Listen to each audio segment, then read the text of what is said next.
देश दुनिया और बॉलीवुड से जुड़ी हर छोटी बड़ी खबर को देख पाएंगे। बढ़ते हैं हमारी खबर की ओर। देश में सबसे ज्यादा रईस कहे जाने वाले गौतम अडानी की मुश्किलें खत्म होने का नाम ही नहीं ले रही है। जी हाँ, हाल ही में कुछ दिनों पहले ये खबर आई थी कि गौतम अडानी के मार्केट के शेयर्स जो है वो गिरते जा रहे थे, जिसके खबर के बाद पूरे देश और पूरी दुनिया में मानो एकदम भूचाल आ गया हो। लोगों के अंदर चिंता इस चीज को लेकर हो गई है, अगर गौतम अडानी के शेयर्स गिरने लगे तो इसका असर कहीं भारतीय बाजार पर ना पड़े। इसके अलावा आपको बता दें कि गौतम अडानी की मुश्किलें खत्म ही नहीं हो रही है। हाल ही में गौतम अडानी को 20 रईसों के लिस्ट से बाहर कर दिया गया है।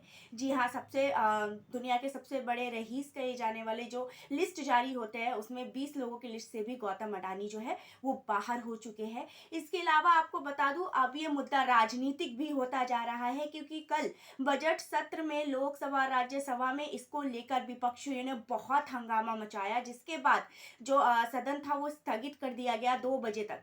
2 बजे के बाद भी ये हंगामा जारी रहा।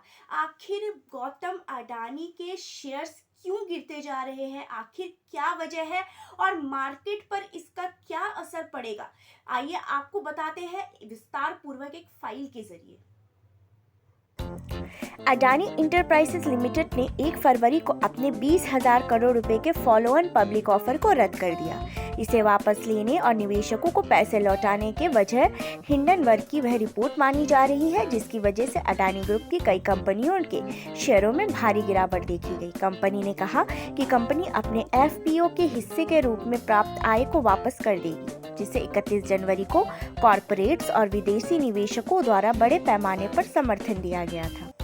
हिंडनबर्ग रिसर्च के पिछले हफ्ते आई रिपोर्ट के बाद अडानी समूह की कंपनियों के शेयरों में लगातार गिरावट आ रही है। अडानी इंटरप्राइजेज की ओर से शेयर बाजार को एफपीओ के बारे में जानकारी दी गई है। एफपीओ का फुल फॉर्म है फॉलो ऑन पब्लिक ऑफर। इसके जरिए पहले से शेयर बाजार में लिस्टेड कंपनियां फंड जुटाने के लिए अपने शेयर बेचने का ऑफर कर देती हैं। हिंडनबर्ग नाम की अमेरिकी फर्म ने जाने माने उद्योगपति गौतम अडानी की अगुवाई वाले समूह की कंपनियों के बारे में एक रिपोर्ट जारी की। रिपोर्ट में अडानी समूह पर शेयरों में गड़बड़ी और लेखा धोखाधड़ी में शामिल होने का आरोप लगाया। इसके बाद अडानी समूह की सूचीबद्ध कंपनियों के शेयरों में बड़ी गिरावट आई। अडानी समूह के सीएफओ जुगसिंदर सिंह ने एक वीडियो संबोधन में आरोपों को खारिज कर दिया। उन्होंने कहा कि यह चुनिंदा गलत और निराधार सूचनाओं के साथ तैयार की गई है। अडानी समूह ने कहा कि वह अपने प्रमुख कंपनियों के शेयर बिक्री को नुकसान पहुंचाने के प्रयास के तहत बिना सोचे विचारे काम करने के लिए अमेरिकी वित्तीय शोध कंपनी हिंडनबर्ग रिसर्च के खिलाफ दंडात्मक कार्रवाई को लेकर कानूनी विकल्पों पर गौर भी करेंगे। वहीं अमेरिकी वित्तीय शोध कंपनी हिंडनबर्ग रिसर्च ने कहा कि वह अपने रिपोर्ट पर पूरी तरह से कायम है।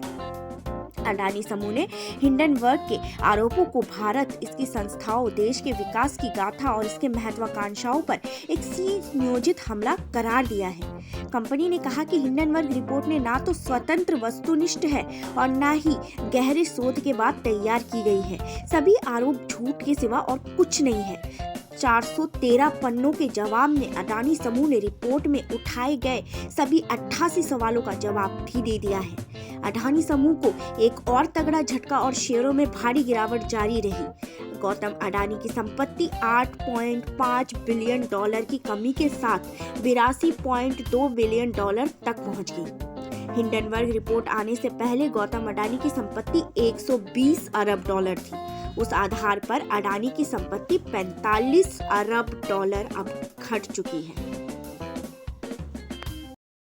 अडानी की जो अभी परिस्थिति है वो कुछ खासा अच्छी नहीं है। हाल ही में आपको बता दूं कि अडानी ने एनडीटीवी के जो शेयर्स है उसको भी टेक ओवर किया था, लेकिन अभी अडानी की जो हालत है वो बहुत ज़्यादा ही ख़राब बताई जा रही है। उसके शेयर्स जो है वो लगातार मुंबई में गिरते जा रहे हैं, जिससे शायद भारतीय बाजार पर भी इसका बहुत ही खासा असर पड़ेगा।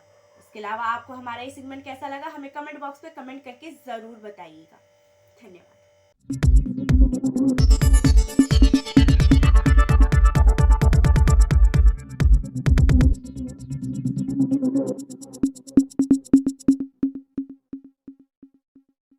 आप देख रहे हैं नित्य समय।